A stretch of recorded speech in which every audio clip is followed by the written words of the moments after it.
From New York, this is Democracy Now! A partir de las 20 horas. Starting at 8 p.m. today, Thursday, February 21st, the land border with Brazil will be completely and absolutely closed until further notice.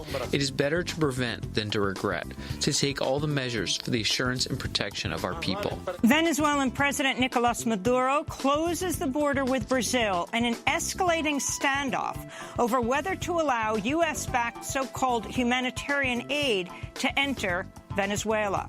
Trump's special envoy, Elliot Abrams, is leading a delegation to the Colombian border, traveling by military aircraft. We'll go to Caracas to speak with sociologist Edgardo Landere, who is part of the Citizens Platform in Defense of the Constitution. Then the movie Green Book is a top Oscar contender this weekend. It sparks renewed interest in the history of the Negro Motorist Green Book, a travel guide that helped African Americans safely navigate Jim Crow America. We'll look at a remarkable new documentary that tells the true story.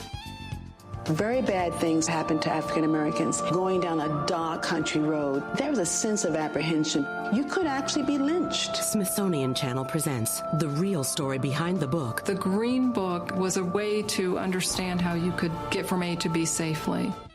The Green Book, Guide to Freedom, details the violence, discrimination black travelers faced on the road, as well as the pride and sense of community they felt in the safe spaces they created around the country, in the form of restaurants, hotels, and vacation retreats. We'll speak with the film's director, Yoruba Richan. All that and more coming up. Welcome to Democracy Now!, democracynow.org, The War and Peace Report. I'm Amy Goodman. The North Carolina State Board of Elections has thrown out the results of November's congressional race in the 9th District and ordered a new primary and election after more evidence came to light of a Republican effort to tamper with absentee ballots. The race had pitted Republican Mark Harris against Democrat Dan McCready. Harris initially appeared to narrowly win, but the race was never certified. For months, Harris, a Baptist preacher, had insisted his campaign did nothing illegal. But on Thursday, he called for a new election. This came a day after Harris's own son, Assistant U.S. Attorney John Harris, testified he'd warned his father about hiring a longtime political operative who had a record of illegally collecting absentee ballots and in some cases filling them out in favor of Republican candidates. North Carolina's Democratic Governor Roy Cooper praised the board's decision, saying it, quote, sends a strong message that election fraud must not be tolerated. President Trump, who has repeatedly warned about Democrats stealing elections, has yet to comment on the latest news from North Carolina. A teacher strike in Oakland, California is entering its second day. On Thursday, some 3,000 Oakland teachers launched the strike, demanding fair wages, smaller class sizes, and more resources for their students. Jake Seltzer is a teacher at Met West High School. Strike today to fight for students, the students in Oakland, and of course teachers as well. Like, we're fighting to make sure that public schools are sustainable. We're fighting so that teachers can have a living wage and can stay in the city. Like, the teacher pay is not commensurate at all with cost of living. I've taught in 2 other states, and the way that teachers are squeezed here is unlike the other places where I've taught, although it's been a struggle everywhere. We're also fighting for smaller class sizes for students. We're fighting for smaller guidance counselor ratios to students. Calls are growing for Labor Secretary Alexander Acosta to resign. After a federal judge ruled Thursday Acosta broke the law in 2008 while working as a federal prosecutor for his role in securing a controversial plea deal for billionaire serial sexual abuser Jeffrey Epstein. The deal allowed Epstein to avoid a federal trial and possible life in prison and effectively ended an FBI probe into the case, which alleged Epstein sexually abused and trafficked more than 30 underage girls. The plea deal was then sealed in violation of the Crime Victims' Rights Act. A recent Miami Herald investigation described the deal as one of the most lenient deals for a serial child sex offender in history. The deal also gave immunity to Epstein's co-conspirators. Epstein was known to socialize with many prominent figures, including Bill Clinton and Donald Trump. In news on Venezuela, the State Department has announced Trump's special envoy, Elliot Abrams, is traveling by military aircraft to the Colombian border as a standoff intensifies on the Venezuelan border. The State Department says Abrams will oversee the delivering of so-called humanitarian aid. This comes as Venezuela's self-proclaimed president, Juan Guaido, is insisting he'll lead a series of aid caravans across the border Saturday, but Venezuelan President Nicolas Maduro has rejected the aid efforts, saying they're part of a broader plan to overthrow his regime. Maduro has already ordered the closing of Venezuela's border with Brazil and is considering the closure of its border with Colombia. The United Nations, the Red Cross, and other relief organizations have refused to work with the U.S. on delivering aid to Venezuela, which they say is politically motivated. Meanwhile, in Washington, D.C., Medea Benjamin, the co-founder of the peace group Code Pink, disrupted an event in Washington, D.C., where Guaido's envoy to the United States spoke. So, Gustavo. Excuse me. Just as you were trying to take over the Venezuelan government, I want to say these people are fraud. They don't represent the Venezuelan people. They are representing the U.S. orchestrated coup. This is a very dangerous situation. They want to create a crisis at the border that would be a justification for U.S. intervention. This has nothing to do with a humanitarian situation. In news from the Middle East, the White House has announced it will keep 200 troops in Syria. This comes just 2 months after Trump vowed to withdraw all 2,000 U.S. troops in Syria. The latest move was announced after President Trump spoke with Turkish President Recep Tayyip Erdogan. At the Vatican, a historic summit on clerical sex abuse has entered its second day. On Thursday, Pope Francis called on bishops to, quote, listen to the screams of the little ones asking for justice. The summit takes place just days after the Pope defrocked U.S. Cardinal Theodore McCarrick after the Vatican found him guilty of sex crimes against children and adults. McCarrick was once considered the most powerful Catholic leader in the United States. On Thursday, the Archbishop of Manila, Luis Tagle, spoke at the Vatican summit. Our lack of response to the suffering of victims, even to the point of rejecting them and covering up the scandal to protect perpetrators and the institution, has injured our people, leaving a deep wound in our relationship with those we are sent to serve. Meanwhile, survivors of clerical abuse have been holding their own gatherings in Rome. This is Tim Lennon, president of SNAP, the Survivors Network of those abused by priests.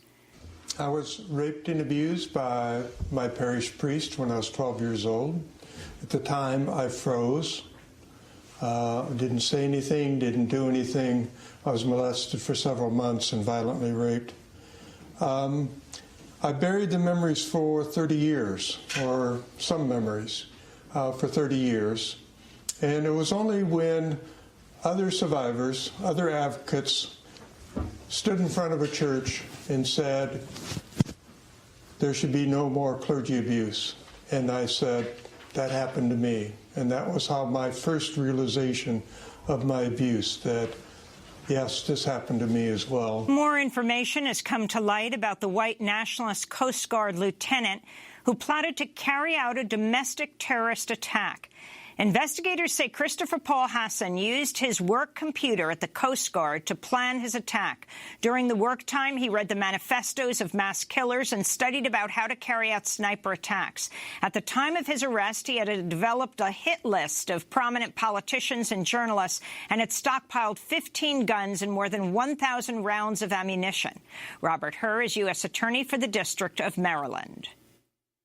Number and force of the weapons that were recovered from Mr. Hassan's residence in this case, coupled with the disturbing nature of his writings, appear to reflect a very significant threat to the safety of our community, particularly given the position of trust that Mr. Hassan held with the United States government. The Southern Poverty Law Center is reporting the number of hate groups in the United States has reached a record high of just over 1,000. The group says the number of hate groups has jumped by 30% since Donald Trump launched his presidential campaign in 2015. In news from Arizona, federal prosecutors have dropped criminal charges against 4 members of the humanitarian group No More Deaths. The volunteers were arrested after searching for 3 migrants missing in the Sonoran Desert. But the activists have each been ordered to pay a fine of $250. This comes a month after 4 other members of the group were found guilty on charges related to their efforts to leave water and food in the harsh Sonoran Desert to help refugees and migrants survive the deadly journey across the U.S. border. They face 6 months in prison. A 9th member of the group, Scott Warren, is still awaiting trial on misdemeanor charges and felony charges. President Trump's longtime advisor, Roger Stone, has been barred from speaking to the media by a judge after he posted an Instagram photo on Monday depicting the judge with crosshairs next to her head. The judge, Amy Berman Jackson, also barred associates of Stone from speaking to the media on his behalf. Stone was indicted last month as part of Special Counsel Robert Mueller's investigation. He pleaded not guilty to lying to Congress, witness tampering, and obstruction. New government data shows U.S. banks made $28 billion in additional profit last year thanks to President Trump's new tax code. All told, U.S. banks made a record $237 billion in 2018. According to the Wall Street Journal, 2018 would have been a record-setting year for banks even without the additional boost from the tax bill. Meanwhile, the IRS reports the average tax refund for individual taxpayers has shrunk nearly 9%, also thanks to Trump's tax code. The pharmaceutical firm Catalyst is defending its decision to charge $375,000 a year for a drug that used to be available for free. The drug, Firdapse, is used as a medication for a rare neuromuscular disease. The price of the drug skyrocketed after Catalyst bought the rights to it from another pharmaceutical company which offered the drug for free through the FDA. Presidential candidate Senator Bernie Sanders recently criticized the company, accusing it of immorally exploiting patients who need the medication. In Spain, thousands of protesters rallied in the northeastern region of the country Thursday, calling for the release of 12 secessionist Catalan leaders who are on trial on charges of rebellion. In Barcelona, more than 13,000 people took to the streets. Nobody should be judged for their political ideology in a democracy. I think it's unacceptable that the government keeps going on about the Constitution and does not allow these people to be free. That is why I am here. At the trial, Catalan leaders have denied the charges against them, which stem from the 2017 independence referendum and the Catalan Parliament's Declaration of Independence. Jordi Sánchez is the former president of the Catalan National Assembly. I consider myself a political prisoner, and I believe that this is a political trial. I believe it's my obligation as a citizen who wants to tell the truth in a court that presents itself as being impartial to prove this innocence.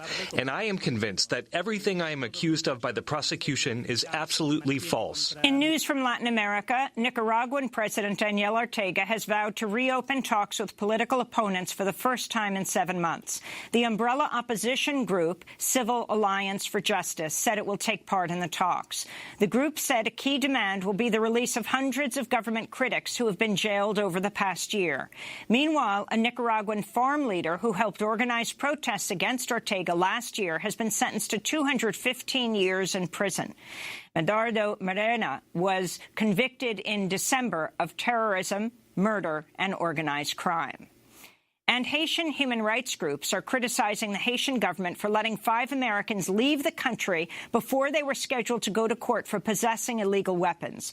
2 of the Americans are former Navy SEAL officers. One is a former employee of the mercenary firm Blackwater. They were arrested February 17th. CNN reports the men were found to be in possession of 6 pistols, 6 automatic rifles, 2 drones, 5 ballistic vests, 3 satellite phones, a telescope, and several license plates. This comes amidst days days of anti-government protests in Haiti.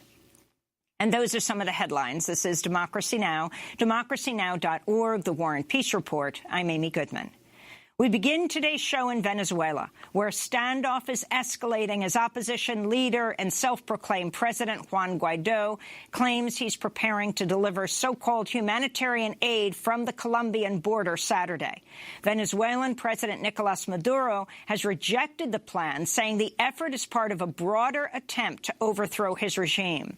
This comes as Trump's special envoy to Venezuela and right-wing hawk Elliot Abrams is leading a U.S. delegation traveling by military aircraft to the Colombian-Venezuelan border, supposedly to help deliver the aid.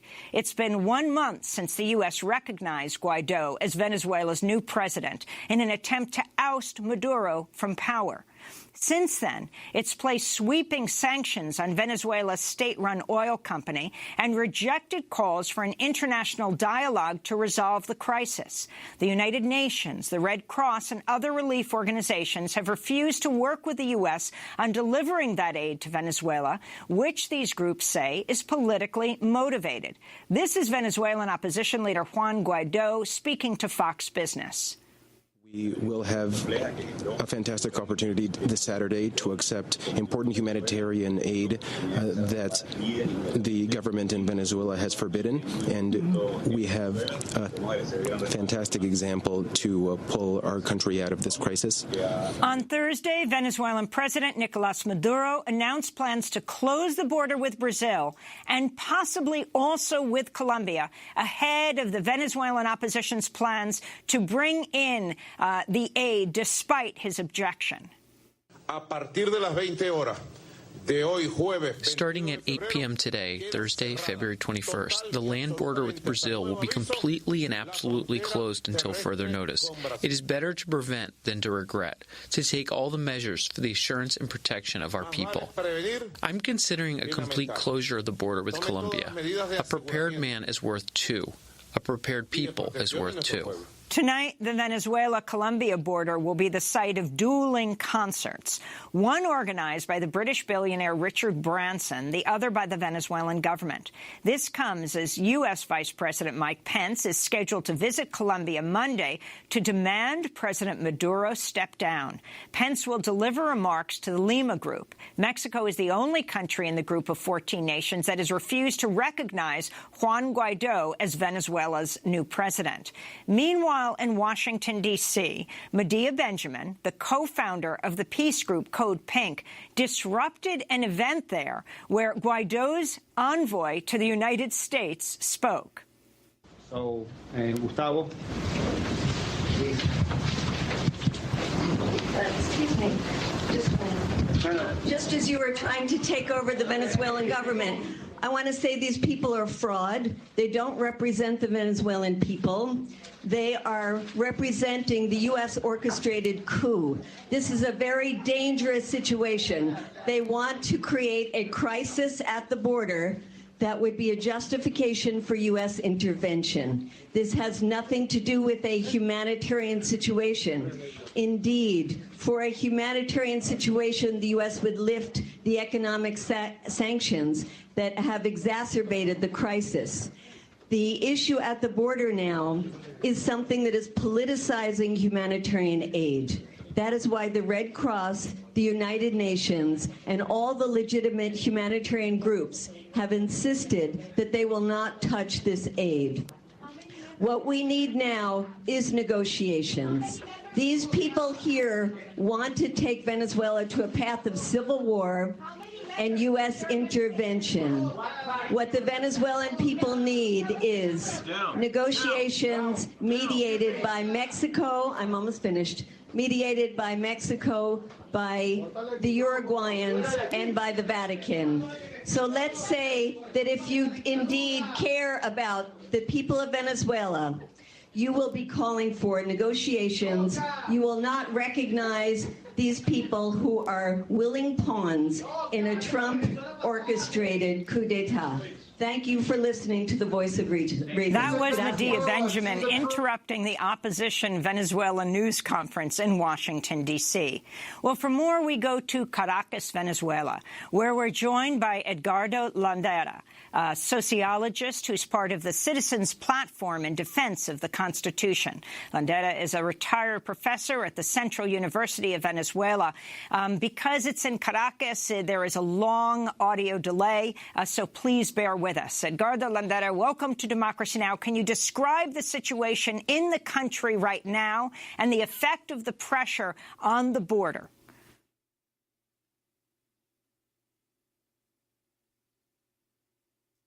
Good morning, Amy. Glad to be with you. The situation in Venezuela right now is really quite tense. The 23rd, that is Saturday, when the so-called humanitarian aid is supposed to come into the country, according to Guaido's people, no matter what, presents a very serious threat to Venezuela, a very serious threat in terms of the possibilities of violence. This is certainly not some humanitarian aid. It's a humanitarian intervention. If the United States were really interested in democracy, if the government, of course, were interested in democracy, in human rights, and the humanitarian situation of the Venezuelan population, the first thing they would have to do is to stop the blockade that's impacting the Venezuelan people enormously, as the Venezuelan government has extreme difficulties in getting access to foreign markets. Its trade is made extremely difficult because the whole financial system is in one way or another controlled by the United States, and this blockade limits the possibilities of access to trade partners, etc. On the other hand, enormous amounts of money, billions of dollars in Venezuelan assets have been taken over by the U.S. government, and it's absolutely cynical that the U.S. government is claiming to be worried about the humanitarian situation of Venezuelans, offering a few $1 million when billions of dollars are being kept away from the Venezuelan government's capacity to respond to the deep crisis that the Venezuelans are facing. There is this threat of going into Venezuela no matter what. The hawks in the new cons that accompany Trump in these policies are well known. These are people like Abraham or Elliott or Bolton that have had well-known trajectories of military interventions in different places of the world. And obviously, there's no concern whatsoever for the lives of Venezuelan people. The situation is so tense that the 23rd could be the spark that starts a violent, even civil war situation in the country. So the absolute need to find some sort of solution, some sort of negotiation that would stop this escalation of violence is absolutely critical. And this has to be done soon because Saturday is a very critical day. So if you can talk about the role of Venezuelans themselves in negotiating a solution, the possibility, the calls for the Pope to be involved. Of course, the Pope is originally from Argentina. The Pope to be involved, Mexico to be involved with the new president, AMLO, Andres Manuel Lopez Obrador. And what about the people themselves in Venezuela?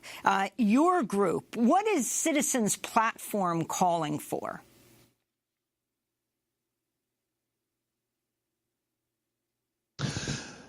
The Citizens Platform in Defense of the Constitution is calling for a referendum that has been established in the Venezuelan Constitution when issues of critical national importance have to be faced.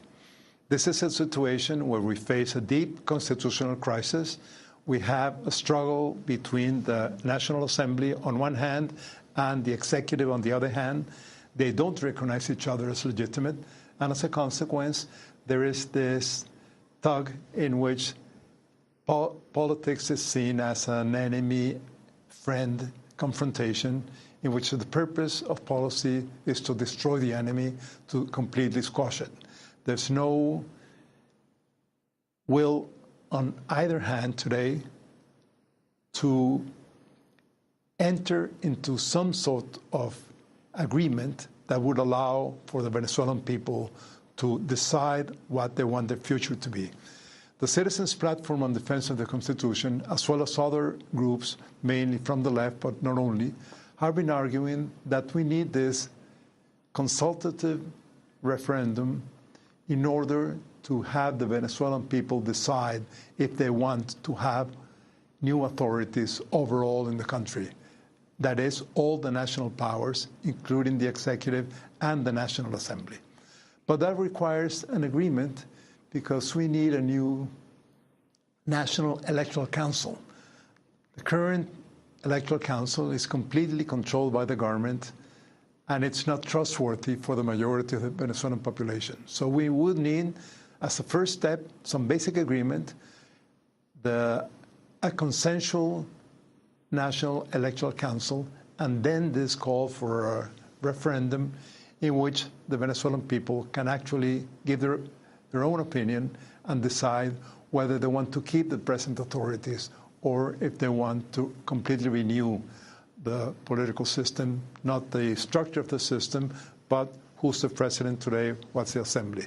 As it is right now, the National Assembly is calling for the need for presidential elections, and on the other hand, President Maduro is calling for the need for new parliamentary elections. So none of the sides is willing to reach an agreement.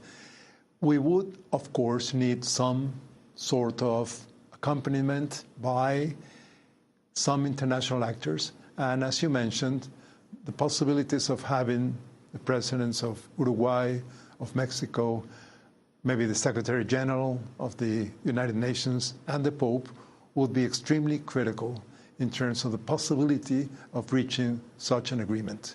So this requires these two things. On one hand, pressure and involvement by these people who are not interested in violence but trying to avoid a civil war, and this has been the statement of Uruguay, Mexico, the Pope. And on the other hand, pressure from the Venezuelan people to have this minimal agreement for a new electoral council and a referendum that would let people decide. There are reasons why there is huge, massive discontent in Venezuela in relation to the Maduro government. The crisis that the Venezuelan people are facing are, to a great extent, the responsibility of this government that has been extremely corrupt, inefficient, and has become increasingly repressive. But that in no way justifies a U.S. military intervention or this attempt to strangle the Venezuelan economy, which is, of course, doing much harm to the Venezuelan people than to the Venezuelan government.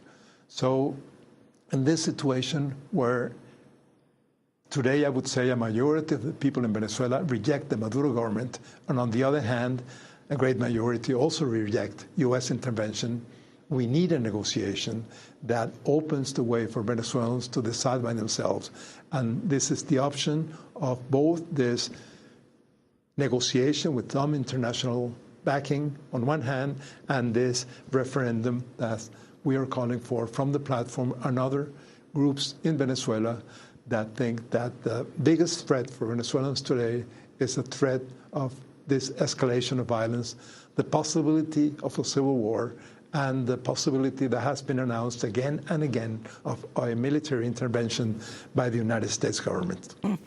During his speech on Monday, President Trump called Maduro a, quote, Cuban puppet. This is what he said. Incredibly, there are members of the Venezuelan military still barely supporting this failed dictatorship. They are risking their future. They are risking their lives and Venezuela's future for a man controlled by the Cuban military and protected by a private army of Cuban soldiers. Maduro is not a Venezuelan patriot.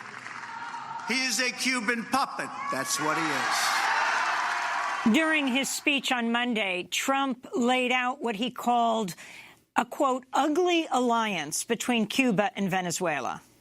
For decades, the socialist dictatorships of Cuba and Venezuela have propped each other up in a very corrupt bargain. Venezuela gave Cuba oil. In return, Cuba gave Venezuela a police state run directly from Havana.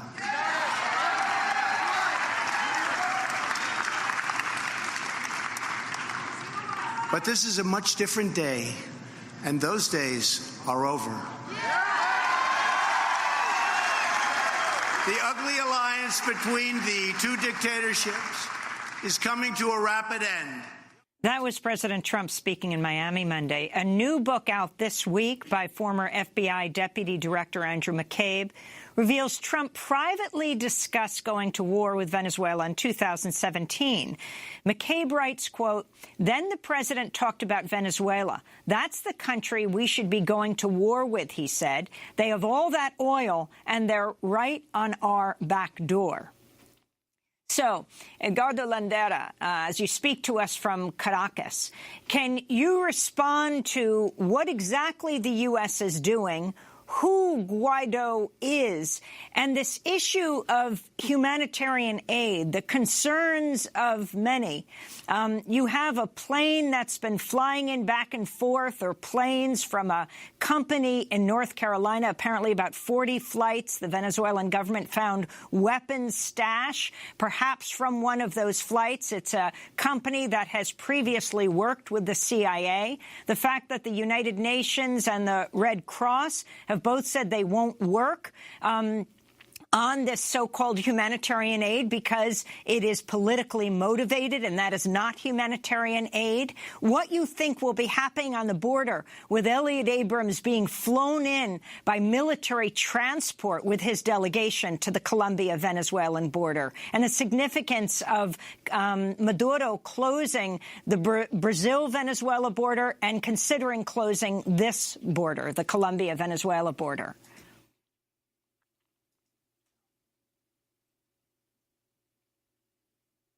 Well, in the first place, I'd like to insist on the fact that this certainly is not humanitarian aid, and it's not oriented with any humanitarian aims. This is clearly a coup carried out by the United States government with its allies, with the Lima Group and the extreme right wing in Venezuela. The opposition, the right-wing opposition in Venezuela, the people who control parliament and the opposition parties have been weakened over the last few years, and they had not been able to agree on any single policy in relation to ways to confront the Maduro government. But now it's obvious that this very extreme right wing has been in close coordination with the United States government for some time now, and this script that has been followed since Guaido self-proclaimed himself as president is a script that's basically a U.S. script. And this script is on the works right now.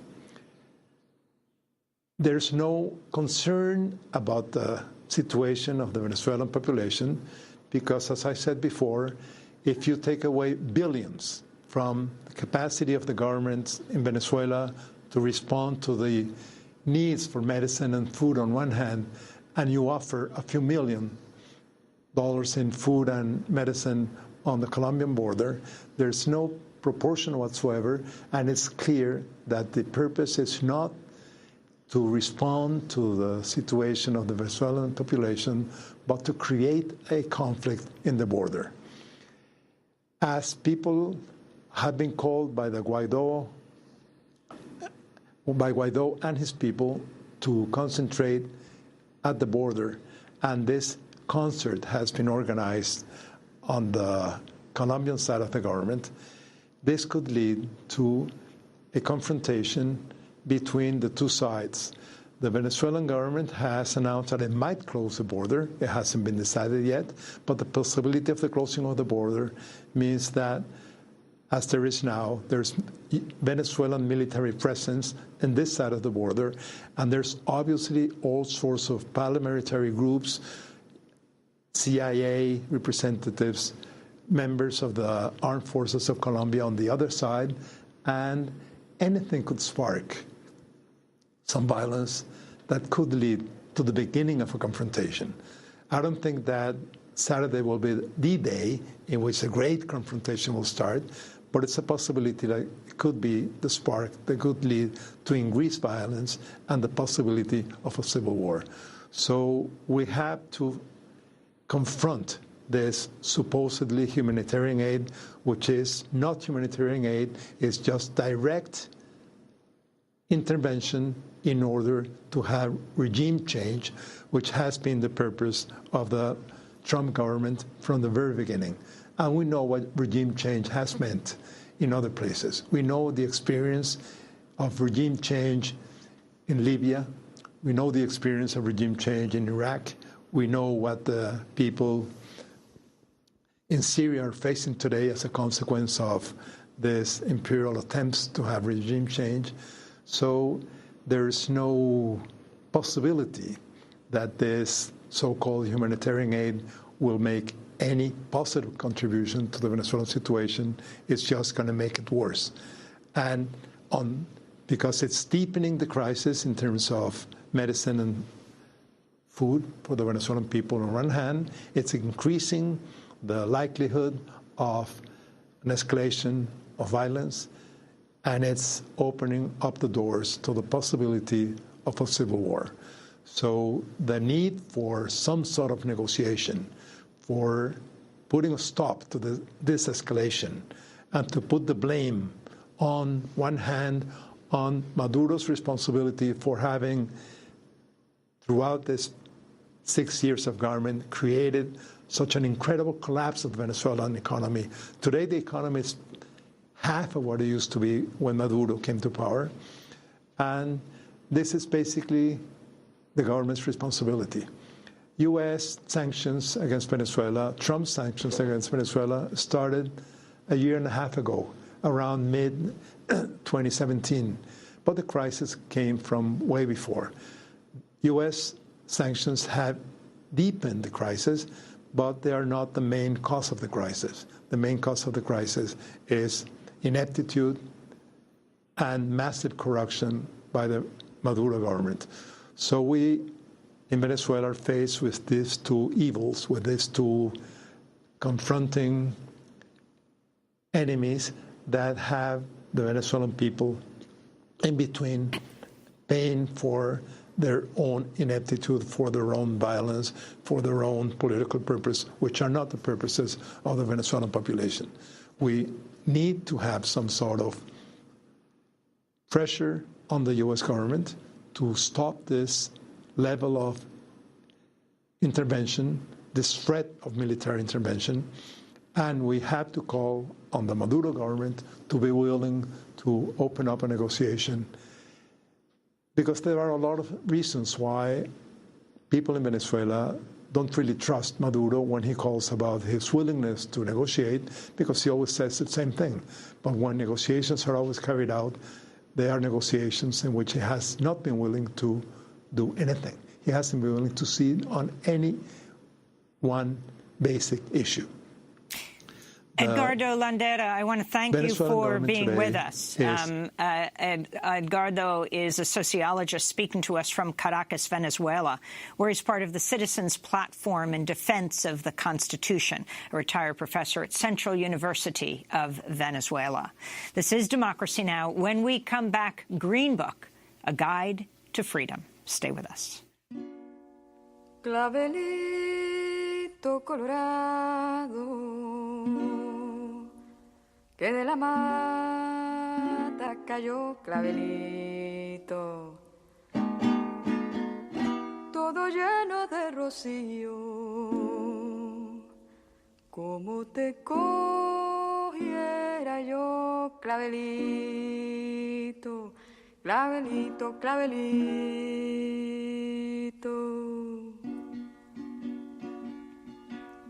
La madrugada se ahoga en los esteros del hato. El alba toro araguato, el alba toro araguato, viene sin pica ni soga. Humitos ponen en boga sueños de café colado, le echa cuentos al ganado.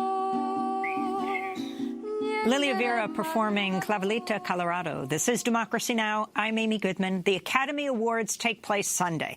One of the top contenders for a number of Oscars for Best Picture, Best Actor, Supporting Actor, Screenplay, Editing is the movie Green Book. The film's inspired by the true story of a tour of the Deep South by the African-American classical and jazz pianist Don Shirley, played by Mahershala Ali, and his driver, Tony Lip, played by Viggo Mortensen.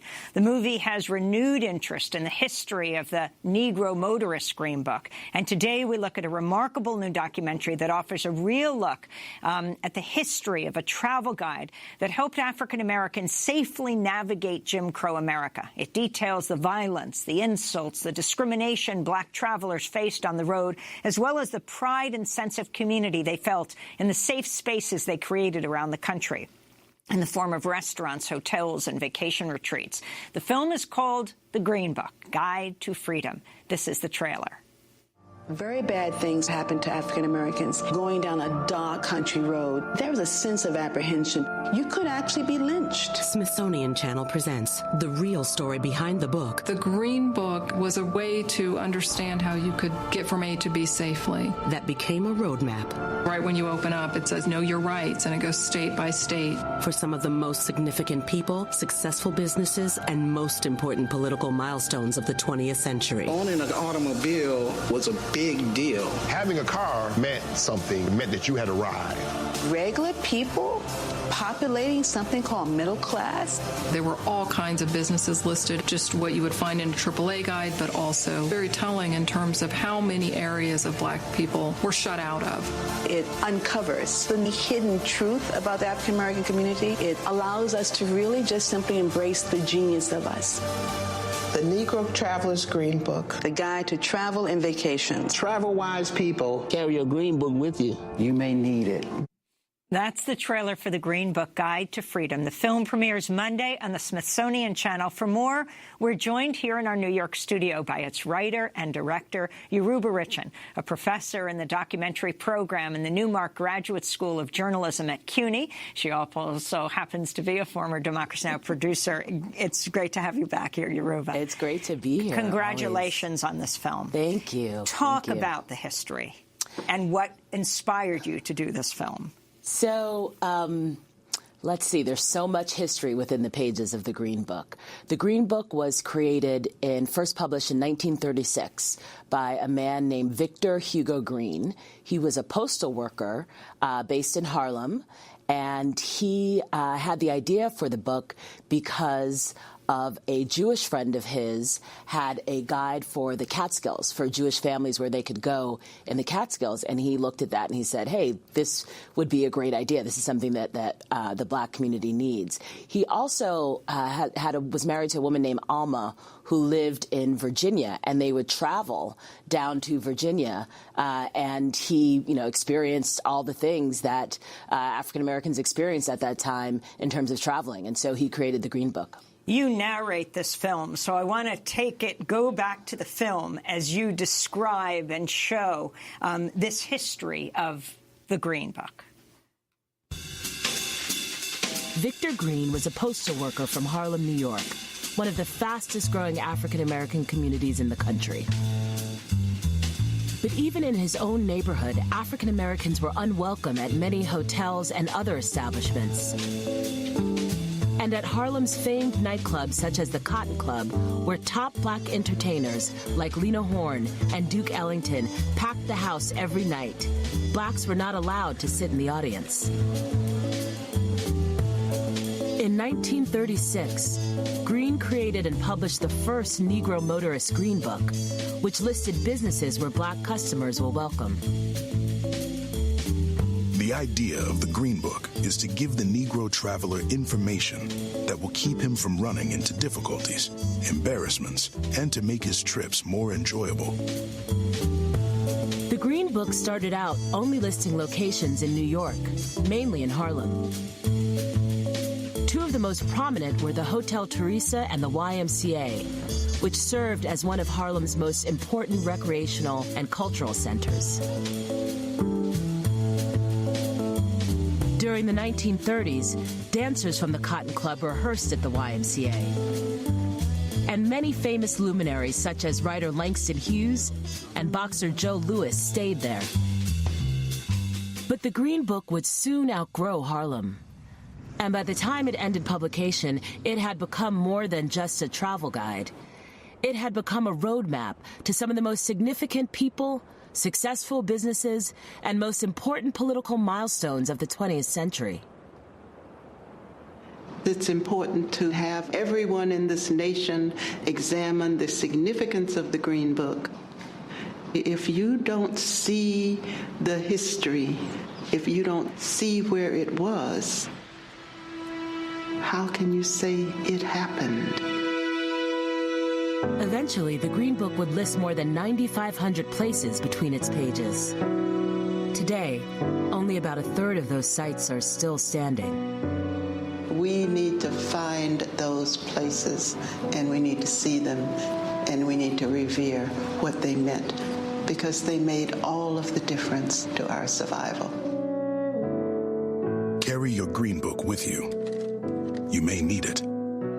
An excerpt of the Smithsonian's new documentary, The Green Book, Guide to Freedom. Our guest is Yoruba Richin, who is the filmmaker who made this documentary. You may need it. This was not just about where you could go to have fun. This was about where you could go to ensure you would survive. Absolutely. Absolutely. Traveling during that time for African Americans was, to say the least, a dangerous proposition. Not only was there segregation in the South, places where African Americans obviously, were not allowed to go, to eat, to sleep, but also the North and the West. So, there's this mythology that racism and segregation is confined to the South, or was confined to the South. That's not true. The North and the West had the majority of what we call sundown towns, places where African Americans had to get out, had to leave town. There were maybe signs, a bell might be rung for African Americans to leave the town.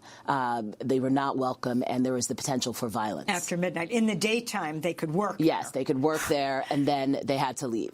In fact, that was also referenced in the Hollywood film Green Book. Absolutely. Yeah. Which has been criticized for various reasons. Right. The perspective, it was told from the white driver's son. It was based on his book and not as consulting Don Shirley's family, this remarkable pianist, classical jazz, who took this tour in 1962 through the South. But you definitely have the sense of violence he faced.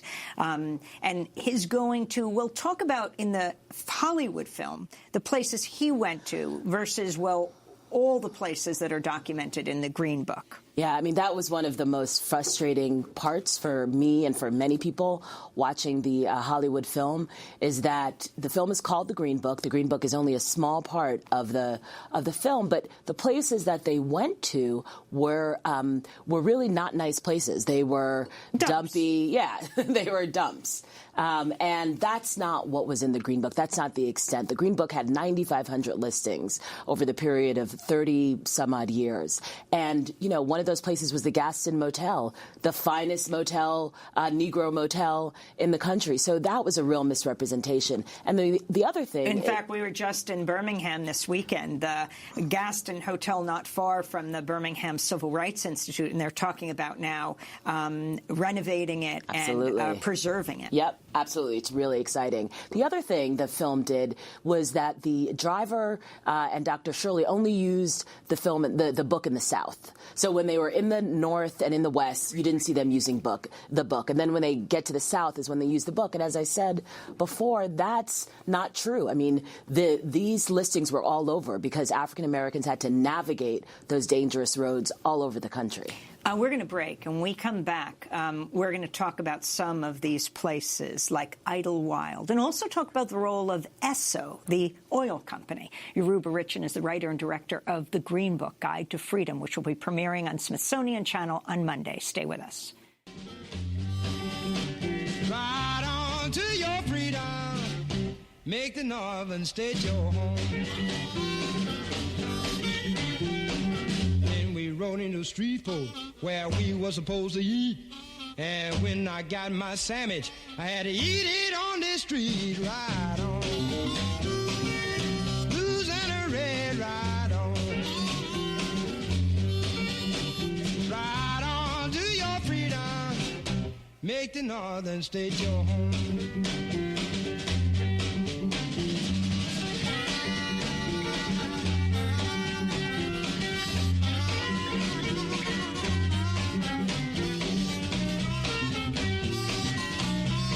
Ride on, Red, Ride On by Louisiana Red. This is Democracy Now!, democracynow.org, The War and Peace Report. I'm Amy Goodman. We're talking about the new documentary, The Green Book, Guide to Freedom, which will premiere Monday on Smithsonian Channel. I want to go to another clip.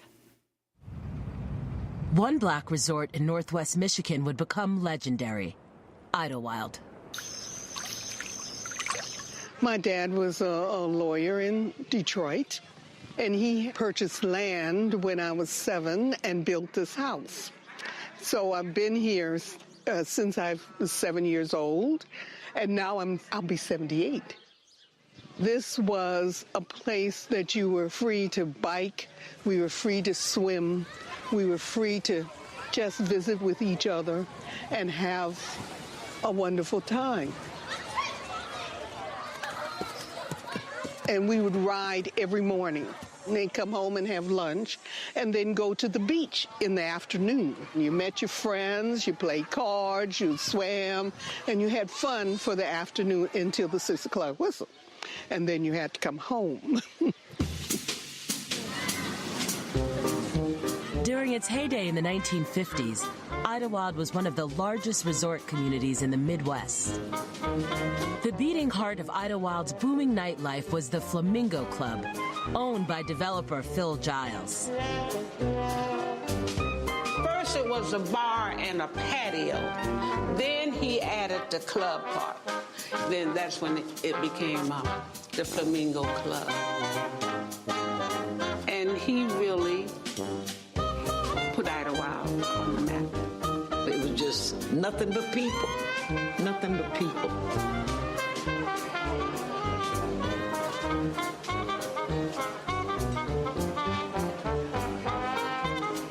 Senators, political people, everybody came to Idlewild. I was born and reared here.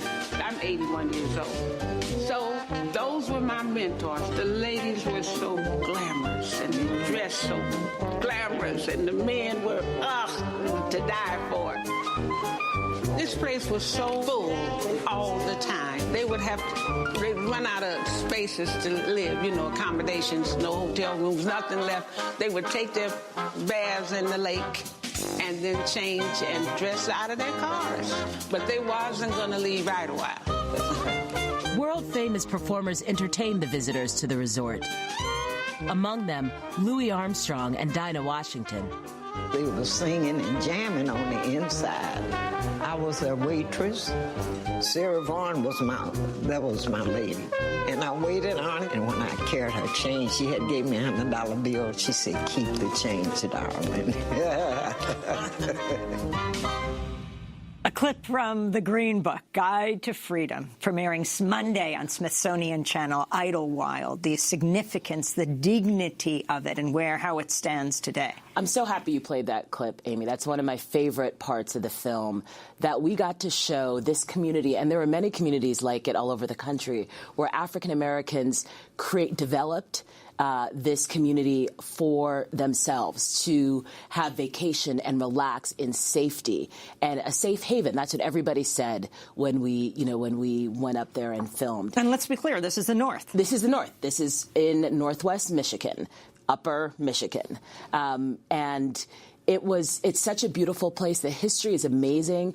The development started in 1910 by one of the first African-American heart surgeons at University of Chicago. These people have been there for generations, and they have such pride in their community. At its heyday, as it says in the film, there were at one point it was the biggest resort in the Midwest, black or white. And today, of course, it's not, the heyday that it was, but folks are trying to redevelop the buildings, encourage people to come back. There are events there.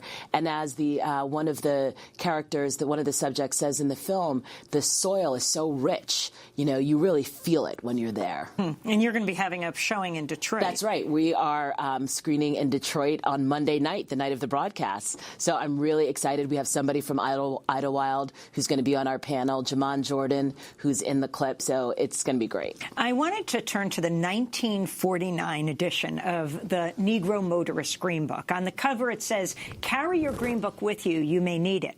And under that is a quote by Mark Twain, "Travel is fatal to prejudice." Inside on page 3, just after the introduction, is a column by Wendell P. Alston, a special representative of the Esso Standard Oil Company, titled "The Green Book Helps Solve Your Travel Problems." Alston writes, quote, "The Negro traveler's inconveniences are many, and they are increasing because today so many more are traveling individually and in groups." On the next page is a picture of Alston along with James A. Jackson with the caption, "Special representatives of Esso marketers in their New York office."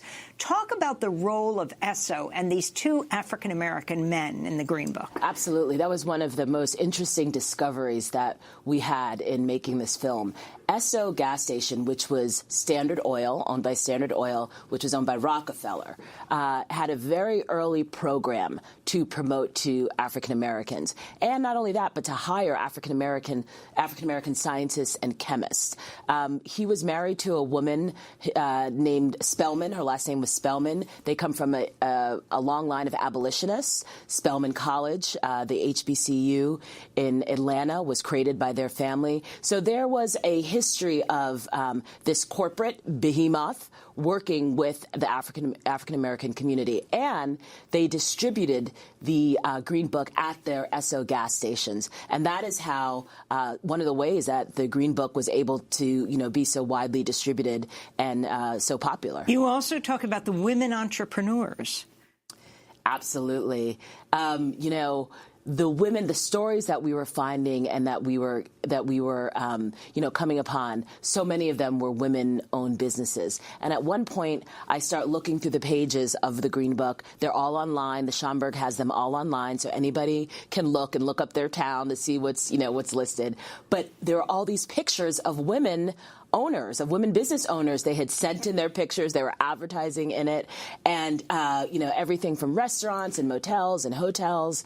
So Black women entrepreneurship is something that is a part of our experience and a part of our history. Are you astounded in these last 30 seconds that you had heard nothing about the Green Book when you were asked to do this documentary? It was divine timing. I mean, no, it's amazing. This is.